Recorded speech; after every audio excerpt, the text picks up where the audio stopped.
look to improve ourselves can turn things around. So that's my message for the day. And one of the ways of turning things around is using our human will. We have will, free will. We can get in touch with that and we can inch our way out of whatever situation we're in right now that we'd like to improve. JM, I wonder if anybody here is joining for the first time and like to say hey. Yeah, that's a good idea. I think somebody just popped in. She is joining for the first time, I'm sure. Uh, Manu has a sweet little daughter. Welcome. And hi from us. Anyone else here for the first time would like to say hi? Yeah, I'm joining for the first time. Rakesh, thanks for joining. Let's see what that skyline is behind you there. Is that San Francisco? No, that's not the Salesforce building. It's Chicago? Indianapolis. Indianapolis. I see. I wouldn't have known that because I'm not familiar with the skyline there. Thanks for joining us. Are you actually in Indianapolis? I am, but that was from the summer. Well, great to have you. Thanks for joining. Thank you so much, Bro. Anybody else want to say hey? Hey, this is Anurag. I mean, this is my first time on Zoom, but I have I have attended your in-person in Salesforce multiple times, so not really a first time. Yeah, fantastic. Great to have you, Anurag, and my favorite name, Anurag. It comes in one of my favorite songs where it says Anurag to Habe Hey. Great to have you. Anybody else want to just say, how's the season treating you, Pratibha? Hi. You don't Hi, mind the everyone. darkness, or is it okay? Hi, everyone. I'm from Portland. I'm not the new one here. I keep attending as much as possible. I try to attend every Fridays, but I'm very happy to be here. Yeah, thank you for all I'm your happy to guidance. have you here. Thank you very much. Thank How's it feel this time of year for you with it It's getting? great. It's Yeah? great. It's great. I mean, as usual, Portland weather. It's not snowed yet, but it's gloomy. But we are all looking forward for the holidays to spend with the family. Yeah. Yeah, it's one of the nice things. Even though weather can get gloomy around this time of year, we know everyone's going to be huddled somewhere together, and we have a little that to look forward to too. Yeah. Great, great. Nice to have you here from Portland. Thank you. Anybody else want to say hey?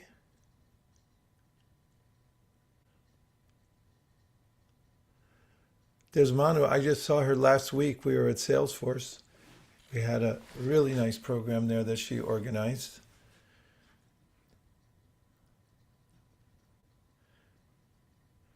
Manu, you're on mute. I just thank you for joining us for that session. I think we all felt the same. I think I would like to just mention Anita, who's joining us quite regular, and Ariana and Patrice. I don't know if you would like to say hi. He's been also joining us. Thanks for inviting Manu. Thanks for joining. My name is Sunil Krishnan. I'm from Chicago.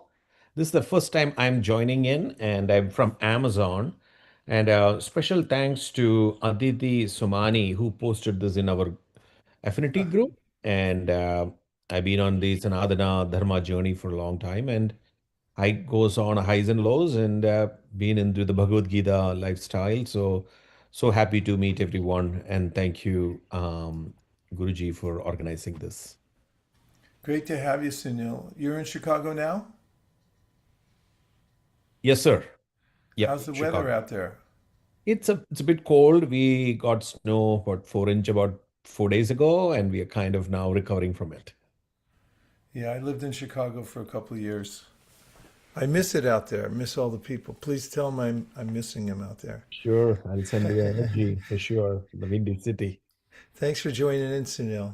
Thank you for having me. We also have Nina, who just posted. Today I am attending on Zoom. Otherwise, sometimes I listen to the show on YouTube. Hi all. Yeah, great. it's nice. There's a few outlets, so anybody can join in a convenient time. Well, fantastic. Well, last week we discussed writing one's personal constitution. And are we broadcasting on Fan the Spark today on Facebook? Because I just got a text from Dan McCready, who's a regular Let me watcher, double check and he it. said, "Where are you guys?" Yeah, I'm double checking. And I'm going to be in big trouble from him if you don't put it up there. Definitely. Okay. Yeah, so the topic has been something that is very practical, and that is writing one's personal constitution. I was struck with wonder and it made me thoughtful when I visited the Library of Congress in Washington, D.C., and I saw the original Magna Carta. And then near that is the Constitution of the United States, and then there are all the amendments on display. It's actually the original documents are there. And I was just thinking the power of the pen and paper. After all, those documents are written on paper with pen, only they had a quill on the end at that time. And just by deciding what one wants and writing it down, deciding what one's values are to be and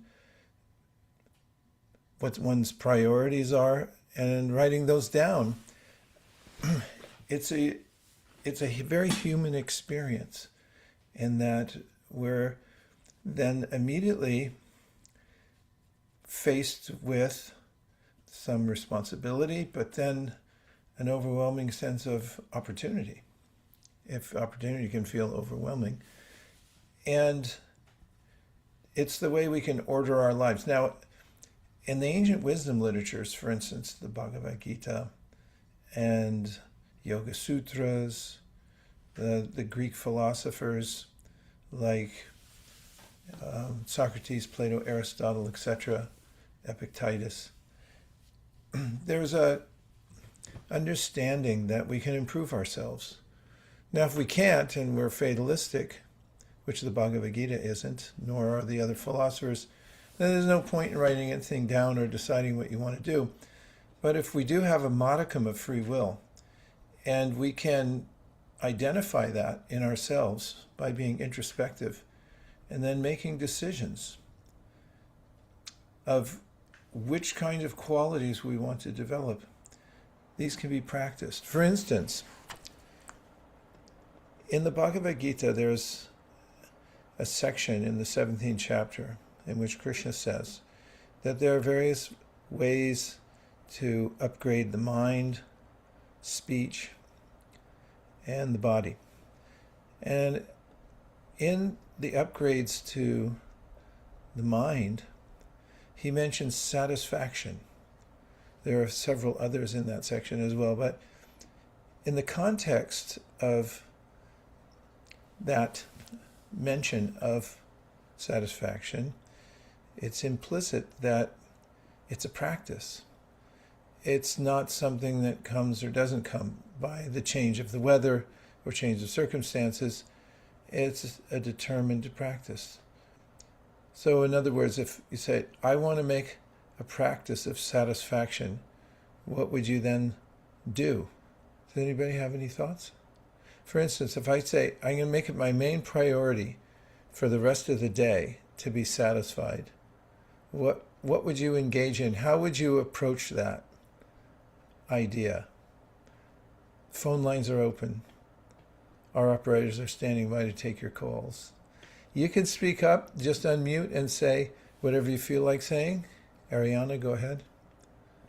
Hi, everyone. Thanks for having me. I think the first thing that comes to mind is just kind of taking small actions that I know will make a difference in body, mind, and spirit. So, for example, if I want to like have a satisfied day, I know something I could do is move or exercise, taking care of my body, maybe get some sunshine, have some spiritual practice, and then maybe like read a book. So that way I'm kind of like touching on heart, mind, and body. but just small actions that add up every day can lead to like long-term satisfaction is like my first intuitive thought. Fantastic.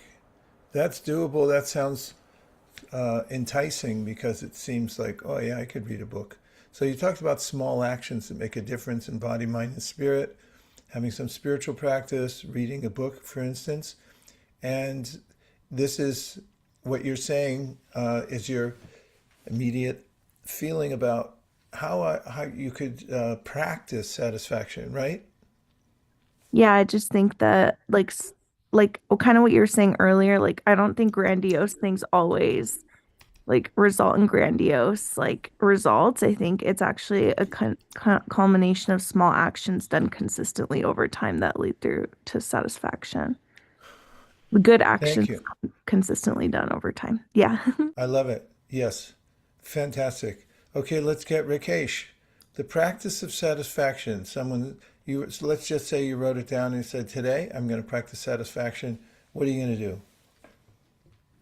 I think I would like to start with a plan, waking up early in the morning, and then have a plan for the day and try to accomplish that in the order of priorities. So having chanting and hearing, setting the tone right for the day, and then for my work, what are the activities I would like to do, and then spreading positivity in the people around me. So those are some things that come to my mind.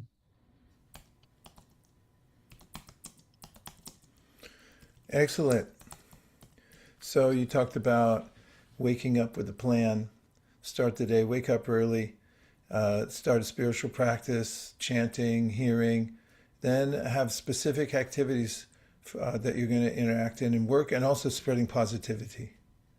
I like that one. I like all of them, but one of them that you mentioned, the idea of spreading positivity and allowing us to feel satisfied.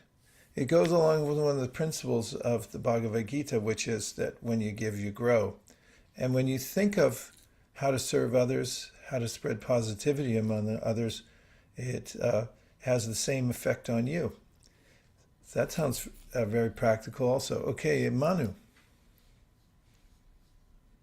I was just reflecting that if that was about to happen, I think I would be taking a lot of deep breaths and let go and not uh,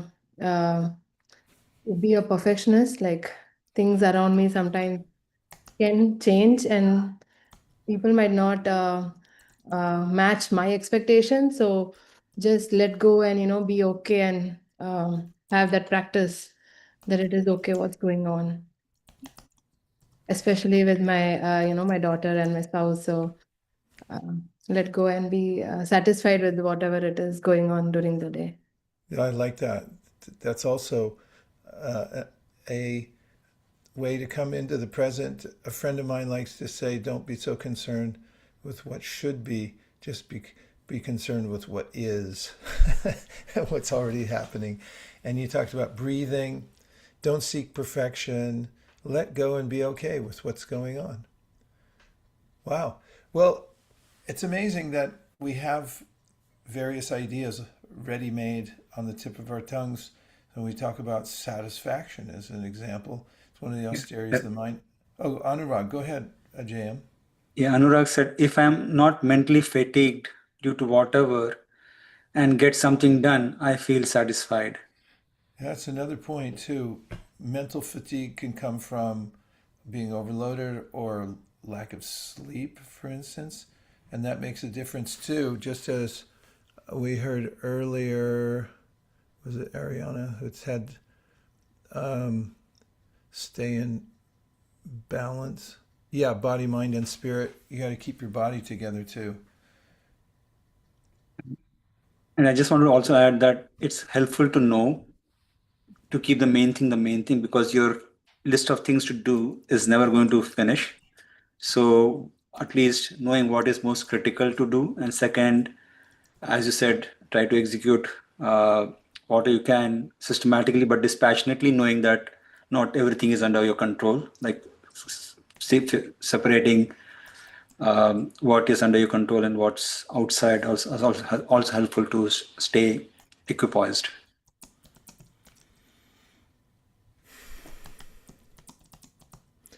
Okay. We got a lot of stuff here. Keep the main thing, be methodical but dispassionate, and keep asking, what's in my circle of influence? Great ideas. And point is, humans are smart.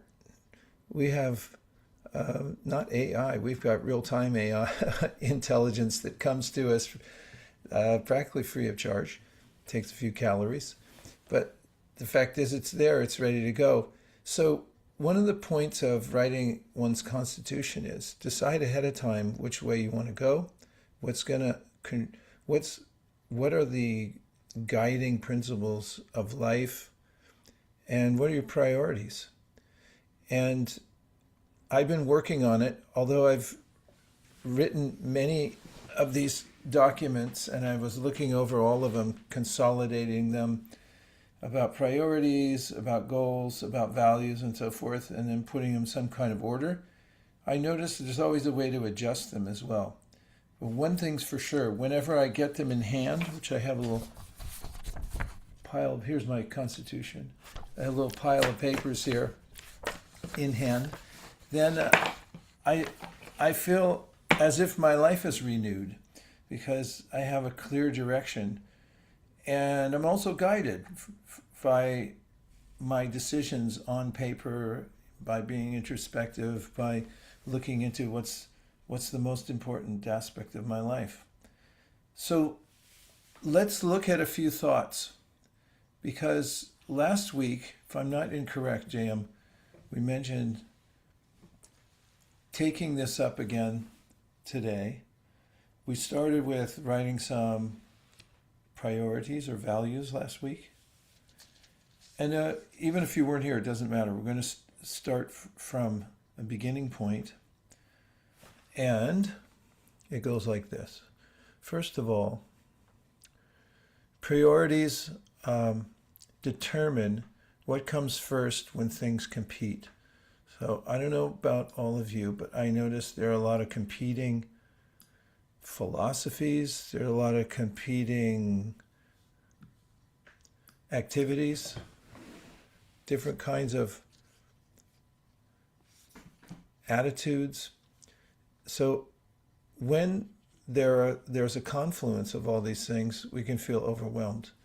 But if you've decided ahead of time what's most important in your life and you have it ordered, that's what priority means. What comes first, it technically means the one thing that's most important, the prime thing in your life. But it's come over time that we make several priorities and maybe there's a hierarchy. And that's how I recommend writing it, is write down the things that are most important to you and try to order them. What comes first, what comes second, what comes third. And then values, just giving definitions here, govern how I act regardless of the outcome of whatever activity I'm engaged in. As one of the cardinal principles of enlightened living is how we react to what happens to us. It's not what happens, it's what we do after it happens to us that defines our values. And so, as we were just defining satisfaction, we may engage and then something comes along that seems like an obstacle. How do we react to it? How would we remain satisfied? So one of our values might be to be tolerant or to be in a state of equanimity. And so dealing with situations, governs how I react, regardless of what the outcome is. So if I say I'm going to be satisfied, then if something desirable or undesirable comes, then I'm accepting. Okay, and then the third one, goals, define the specific outcomes I commit to pursue within those constraints. So we have those guidelines of priorities, what's most important thing, first thing to do, second thing, and then values govern how I react regardless of outcome. Then there's lots of specific things that we can write down before the beginning of the year or any time of day. There are various types of goal setting, which I'm going to go into in just a little bit. So those are a few definitions. So let's first talk about priorities. And priorities, what and who is most important to you in your life? That's a place that you can start. And, we naturally respond to circumstances with tacit priorities that we have. So we did an experiment here a few sessions ago, or more than few, when, for instance, if there is a fire, which things do you grab first? Generally, people go for those things that have life. You grab your pet, you grab your plants, and those things have a higher value. We naturally have a sense that whatever's living is most important. So this idea of priorities, but if we write it down, say this is what's most important to me, then it's clear in our head when we're making decisions. And a priority is what wins when our time, our energy, our attention is limited. If you ever found yourself running out of time and you have to decide between one thing and another, let's just say your priority is developing wealth, just as an example. If you have a pile of things to look at, if your priority on your list is to develop wealth, then you look at the things that would immediately contribute to that, because the law of compounded interest is so explosively effective that every second counts, right? So those are some definitions of priorities, values, goals. And we talked about priorities last week. Anybody who was here last week, wondering if you had any time to think about this or to write down anything? Manu did. Go ahead, Manu. Yeah, I think I just spent some time going through again the the purpose and the priorities. And I think even though I spent some time, I felt like a little bit more. I need to like come back and do this, but at least I felt like first set of my list looked okay. Well, give us a taste, a little something. So I was just listing down how like determination, uh, patience and determination, two values that I need to work on, and then how I can bring this into my day-to-day life. Okay. And when I was measuring about like priorities, I felt like even though I had a lot of things, but first thing that came is health. Or like I had to bring that up because I had a few years, I have not been working on my health, and then I'm like, okay, I need to also bring that as a focus.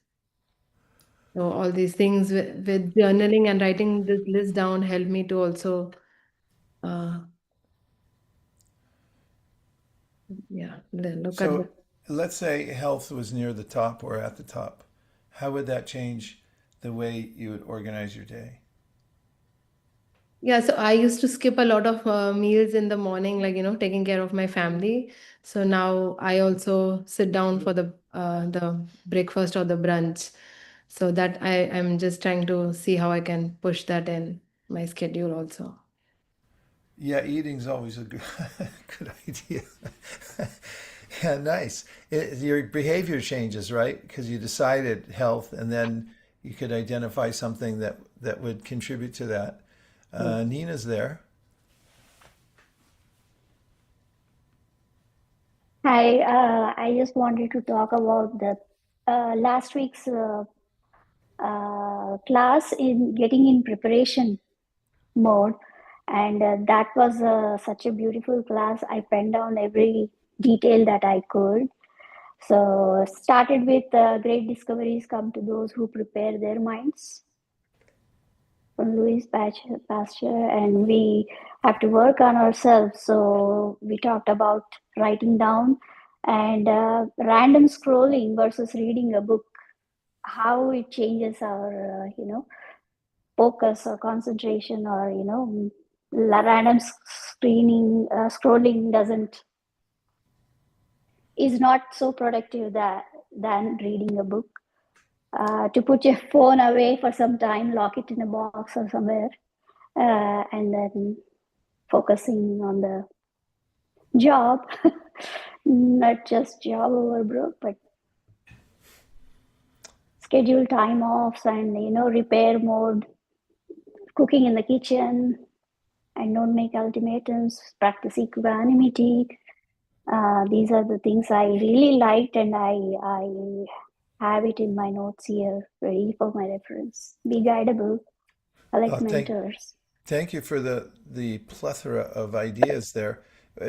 How did writing them down make a difference to you? Did you, once you wrote them down and now you're identifying with them, has it made a difference? Like Manu mentioned, she changed one of her habits. How has it made a difference to you so far? Through the knowledge of Bhagavad Gita, I have come to an understanding that practicing equanimity is good, but practically, how do you want to do that? Is by understanding that you cannot be an enemy's enemy, and good examples that you give in your talks really helped me to implement these practices. So Yeah. whatever I was doing was great, by like kitchen work and everything. Sometimes I feel that, taking a break from doing what I was doing, in having that to-do list as do not do list helps also. So there is both ways of looking at it. So Yeah, so from what I understand, you're saying in the context of our session we had last week about preparation, being in preparation mode, this developing a personal constitution is a kind of overarching preparation for our lives. So our minds are prepared. For instance, you mentioned equanimity as an important principle in the Bhagavad Gita. So inevitably, there are going to be situations that are trying in our lives and will be tested. If we've thought about it already and we've studied equanimity, what does it mean not to be overly concerned? In other words, here's a saying for equanimity that I adopted many years ago. I forget who gave this to me, but I kept it. It's things are never as good as they seem or as bad as they seem. So that there's a tendency of the mind to jump to peak levels and say, "Oh, this is the best thing that ever happened," or "This is the worst thing that ever happened." But then with the equanimity mantra, things are never as good as they seem or as bad as they seem. I tend to say in the middle. yes, And so, yeah. See, the constitution, that is what we were talking about, right? So every soul, the Jivatma, is of a different constitution depending upon from where it started before the life that we have today.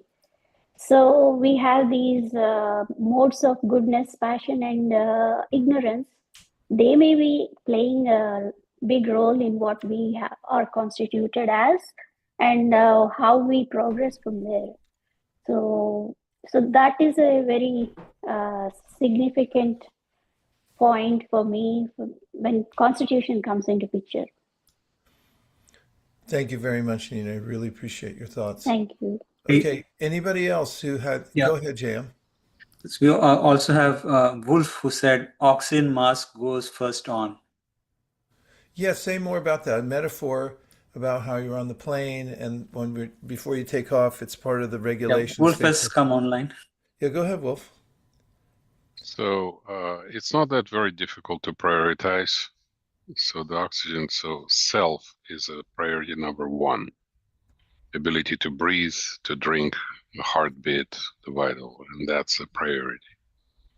Breathe, relax your muscles, relax your mind, meditate. It's plus in terms of prioritization, if 1949 would be considered ancient literature, we can call it, right? Yes. Abraham Maslow put a pyramid of human drivers, and on the very bottom is life itself, ability to continue life, and then it goes up and up and up and up. So we don't need to reinvent the bicycle. The ancient literature already provided that for us. So I scale every time I scale to those who were before us in terms to prioritize who is on first and what is on second. Thank you.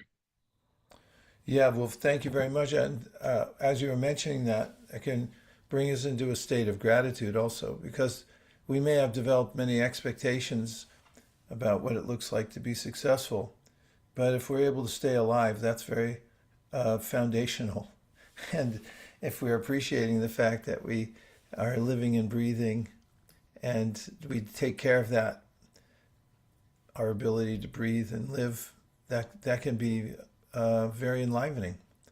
JM, you were going to say something else? Anurag was thankful he just dropped off. Yeah, I noticed.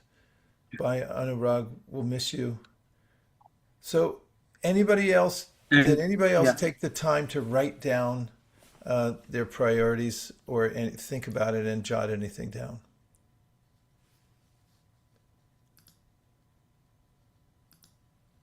Yes, Vicky. Thank you.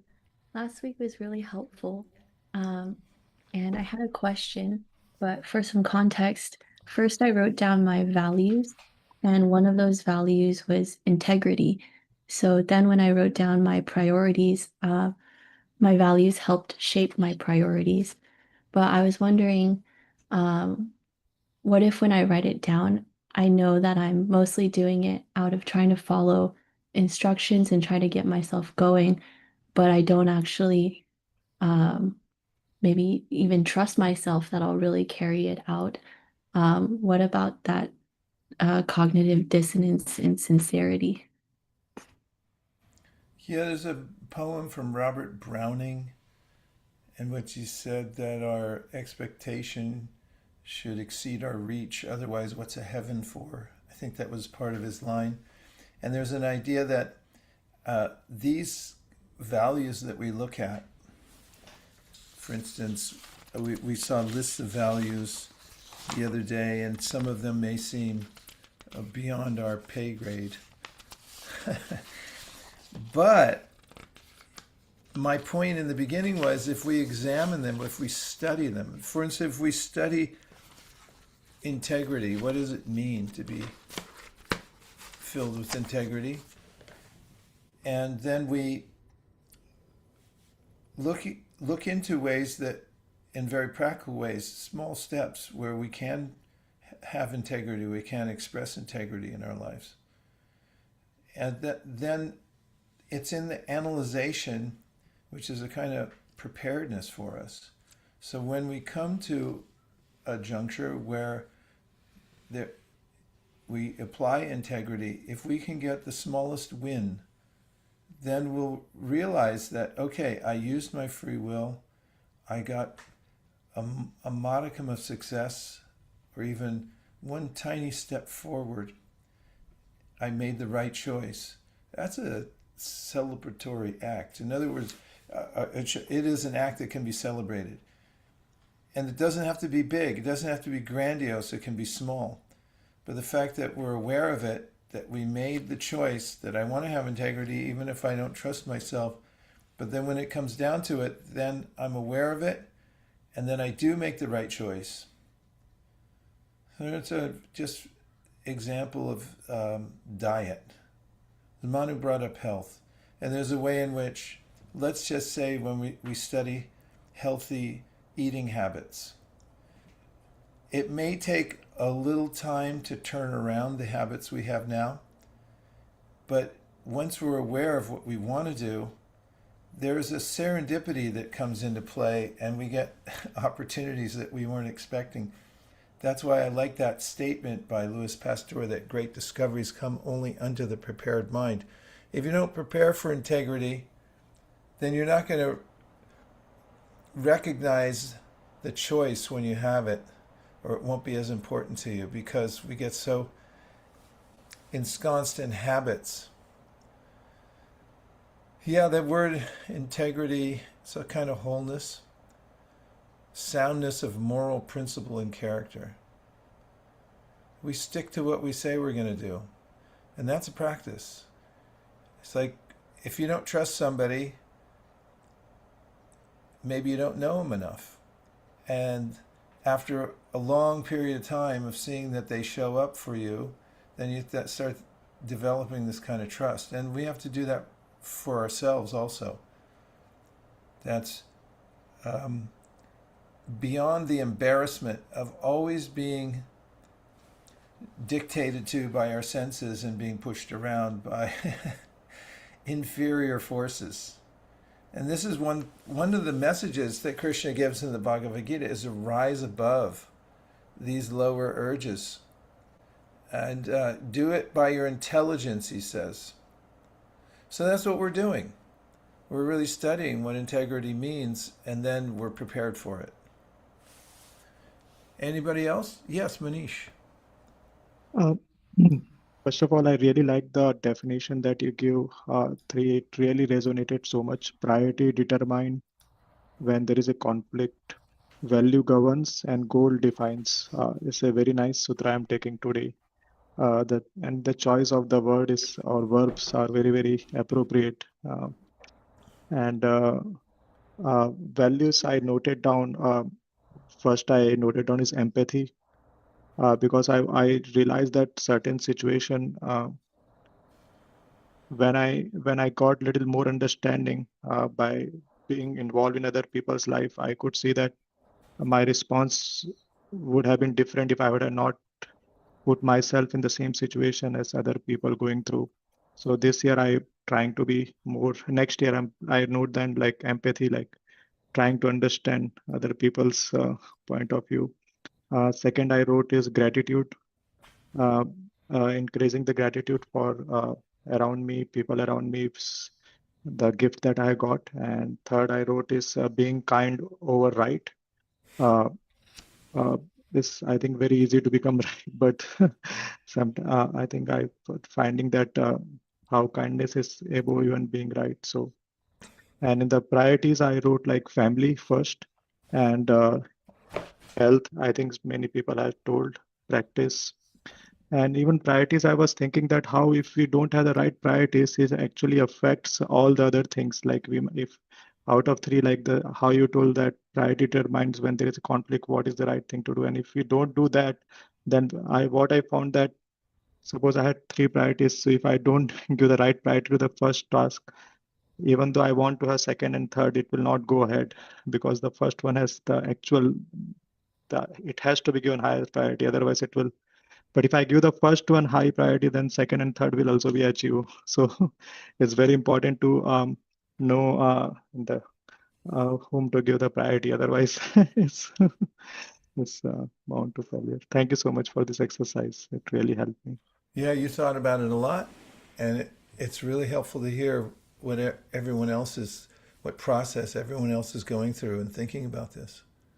Thank you very much. Great to hear from you. Let's go to a few more slides. The next one, number 5. Talk about priority and the definition. Priorities determine what comes first when things compete. So we can know for sure that things are going to compete. So we have a little algebraic statement here, practically.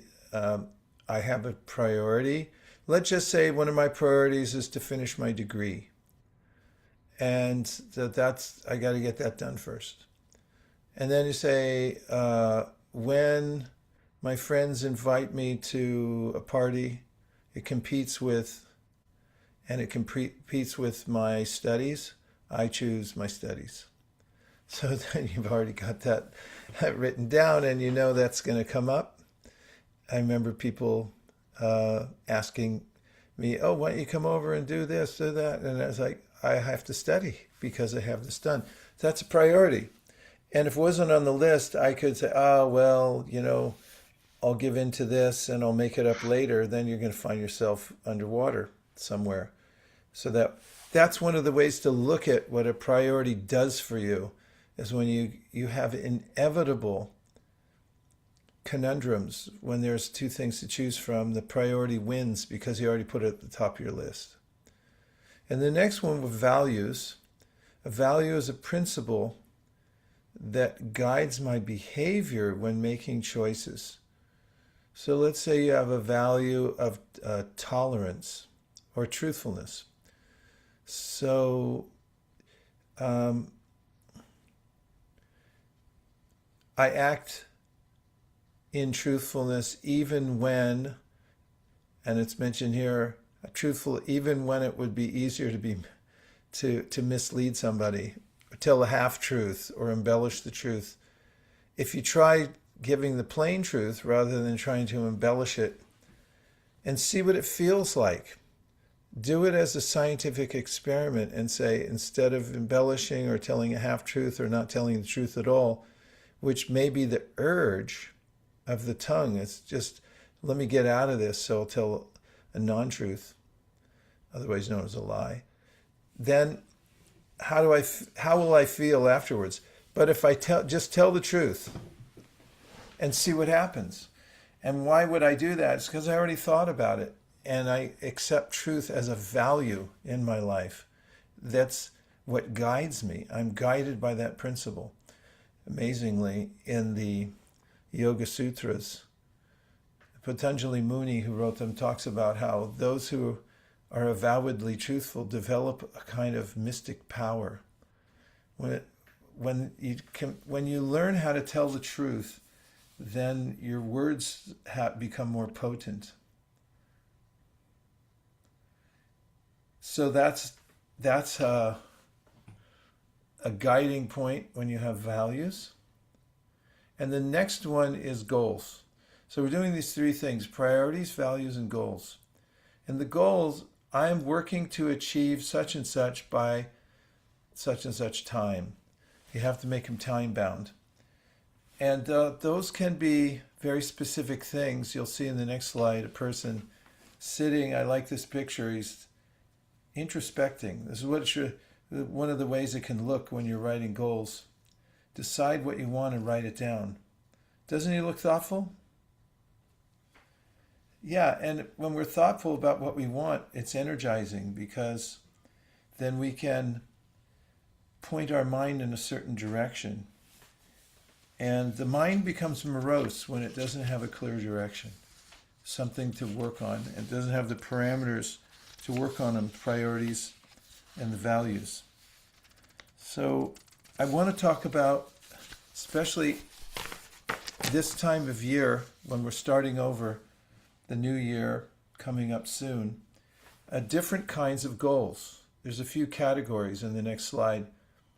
Number 10, there can be many, but a few that you can look at, and these are just examples, are health. What specific things could you write down and quantify under the category of health? Let's name 3. Sleep is a big thing. Means what?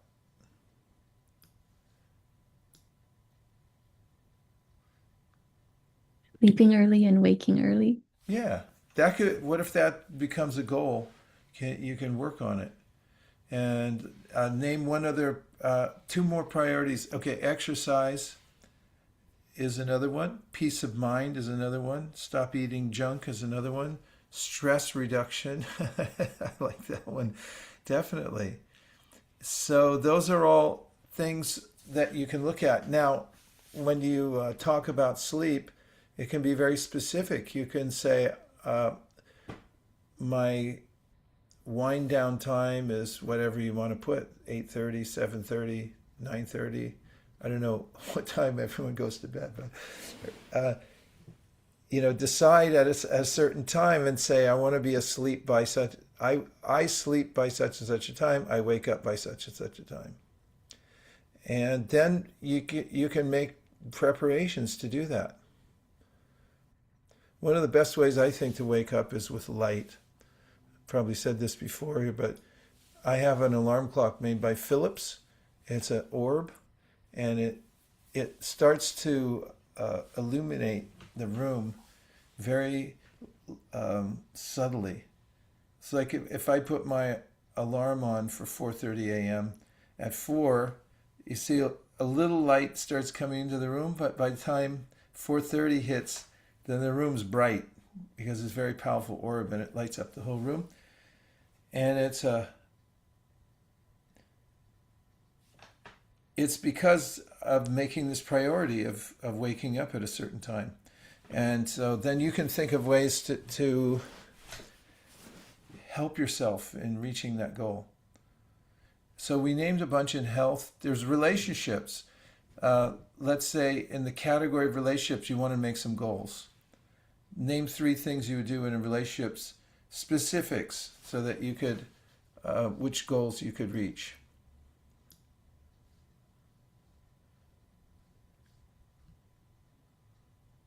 I have one, but I'm going to wait till you give yours. Vaibhav said compassion. Panda said more FaceTime. Vicky said gratitude.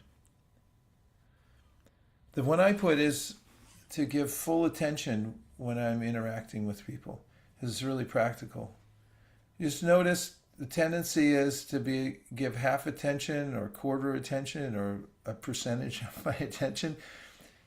But it's an amazing shift when I decide ahead of time my goal. When I talk to Manish, is I'll give him full attention, eye to eye.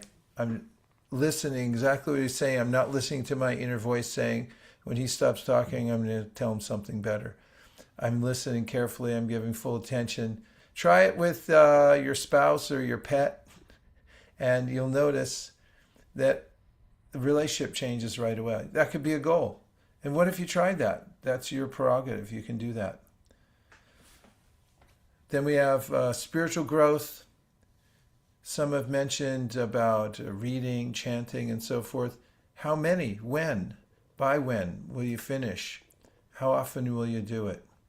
I set up for myself a process so that I can measure how many pages I'm reading every day. And I do it very deliberately so that I can have this principle, have drops a day, wear the stone away. So you can write that down. How many pages of a book will you read every day? 1, 5, 10, 40? It's up to you. And then we have these time frames. You can make many categories and decide within those what you want to do. But look at the time frames. You can have between a year goal. I have my yearly goals. 5th time I've shown this, but I like it. It's in the back of one of my notebooks. Don't take a screenshot. And in the back, whenever I want, I just open it, and then I have my GPS system because I know, oh, that's what I'm supposed to be doing. I already decided. My goals are there. And then the other kinds of goals I love are, let's say, have you ever made a 30-day goal? You can turn around a habit in 30 days if you apply yourself to it. Something small, but you do it every day for 30 days. Why not do it? We're human. We can do this stuff. And then think about a 1-day goal. For instance, let's say you're going to somebody's house and You say, what's the goal of going here? What do we want to do while we're there? It brings your attention to like, this is what we're going to do. We're going to interact in such a way that everyone feels encouraged. What if that was your goal?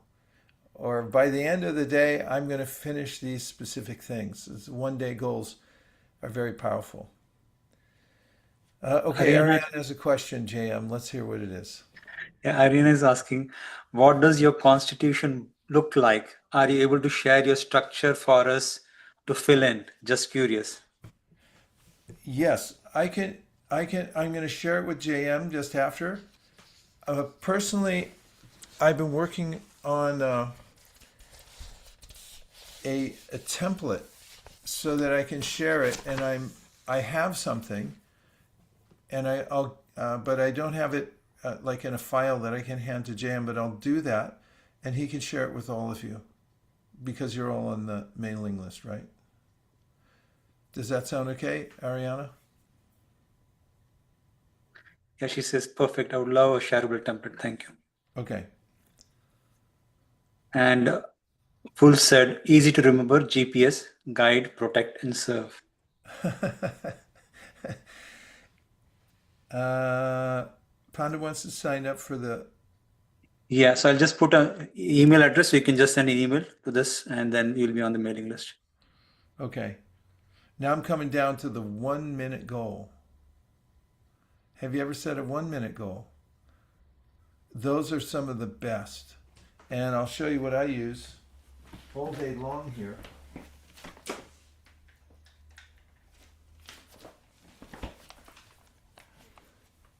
The countdown timer. This countdown timer is mechanical. There's no screen, so I don't get distracted by anything. And this is my little friend.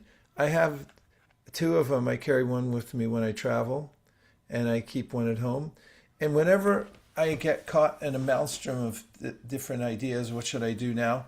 Or I can't move because I feel too overwhelmed, I'll set myself a 1 to 5 minute goal.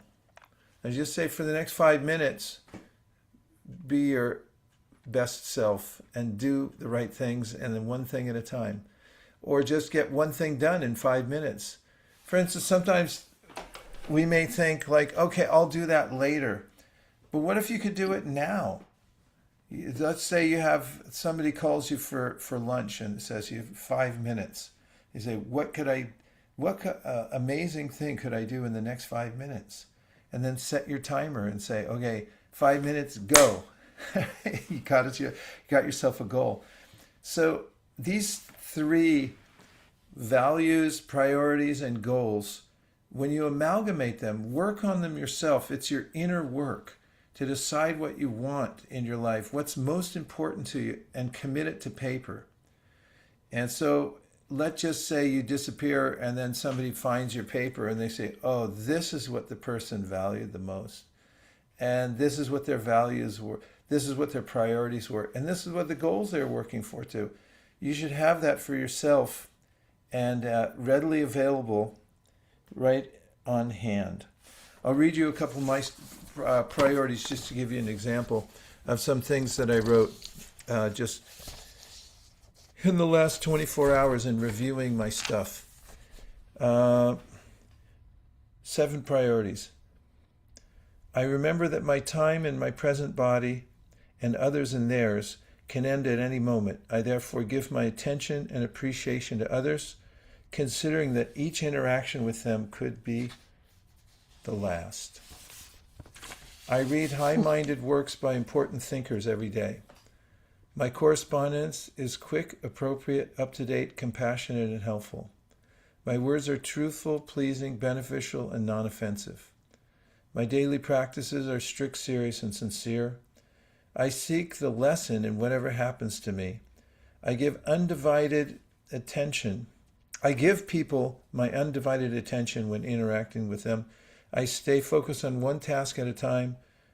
I cultivate humility. I cultivate gratitude. So that's just examples of ways you can define what's most important to you, and it becomes a guiding document. And if you combine that with the other 2 and I'll send a template where you can put together your articles that you call your Constitution, and then you can put it on your wall and put it in bulletproof glass, just like the Constitution at the Library of Congress. Okay, we have a couple more minutes left for any last comments, any reflections, any takeaways, one thing you're taking away. You can only give 3 sentences. 3, 2, 1, go. I would Good. spend 1 minute for learning a new word, knowing about the word and trying to fit the new words I learn into practice in writing. Oh, that's very nice. I like that. I do that also. I have my book right here. It's my vocabulary book. I write down. Vocabulary, yes. Yes, and Any topic can be, It's not- expanded for its vocabulary. So Yes. vocabulary rich writings, fantastic. teachings. Thank you. Okay, Radhakripa. I'll take a day off to determine my goals. Excellent. First start, your first goal. Take a day off so you can think of your goals. A couple more. What anybody thinking? Values, priorities, goals. Or any reflection about the process. Express yourselves. I like that point, drop a day, where's the stone away? So I'm gonna take this. Yeah, it so helps to bring it down to the simple little things that make all the difference in the world. Okay, iPhone, you were there. iPhone dips. Hi, this is my first class. Um, I really like how you explained everything, like you should commit to yourself, how you should make a goal, priorities, and values. I have one question, like for a long time, I'm trying to do something like I can't stop my mind wandering. Like if I'm trying, like I want to do something today, like maybe um I want to read a book. So while reading a book, my mind wanders and I can't stop doing it. Like after 5 minutes, I realize, oh, I was reading my book. Then I came back, but that for short period of time, I just can't focus and it's just bothering me that it's just like coming in between my goals.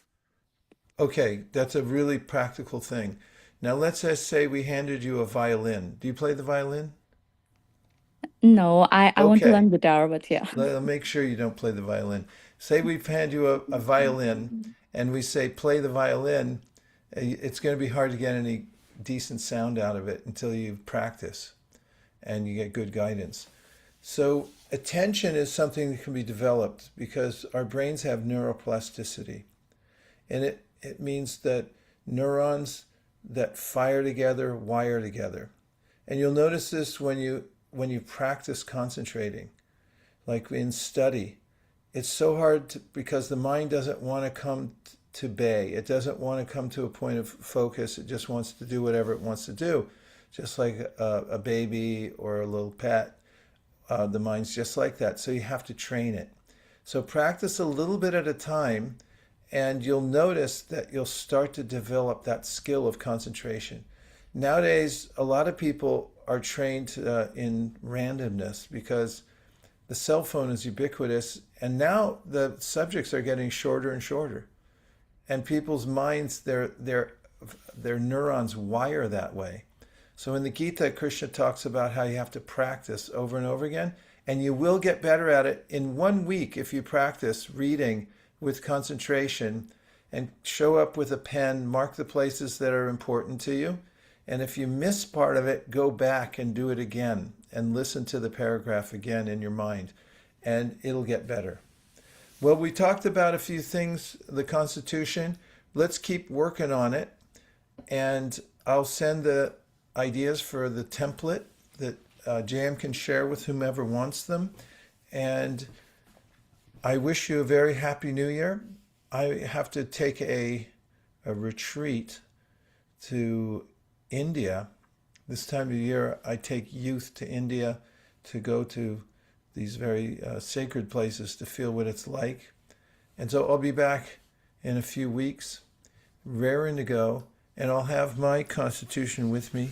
I hope you have yours. I look forward to sharing in the new year when Which we're all which back together again. which places you're going in India? Who's going on the retreat? Anybody who's here? Okay, we're going to go to many of the. We'll start in Bangalore, and from there, Bengaluru. Then we're going to go to Kurmakshetra. We're going to go to Sri Rangam. We'll be going to Tirupati. You know, all the big ones. Will I see you there? No, I don't think so because I didn't plan ahead of time. And I was thinking if I could send my son along with it. Is there any age group or is it mainly adults or children or youth? 14 to 24. Oh, okay. That would have been perfect for my son. Next year. Yeah, next year. Exactly. Okay, Is it Sunil. mainly South India? Mainly South India, huh? This year, South India. Other times we go to Puri, Vrindavan, Mayapur, and things like that. Yeah. Okay. Oh, you know, I just thought of a way we can say goodbye and get ready for the new year. Our friends, the yogis high in the Himalayas, when they come out of their caves and they're on the high peaks and they see one another, they put their hands high in the air and they say, Hari Bol, keep the transcendental vibration going. I have the urge to say it because I'm going away on a little trip. Don't mind. Hari Bol. Haribol. Haribol! Thanks, everybody. Haribol. Haribol. Write your Haribol. constitution. Don't worry if it's messy. Just write, and it'll all come together, and it'll be a very powerful document for you. Thank you so much, JM, for keeping the lights on. See you all soon.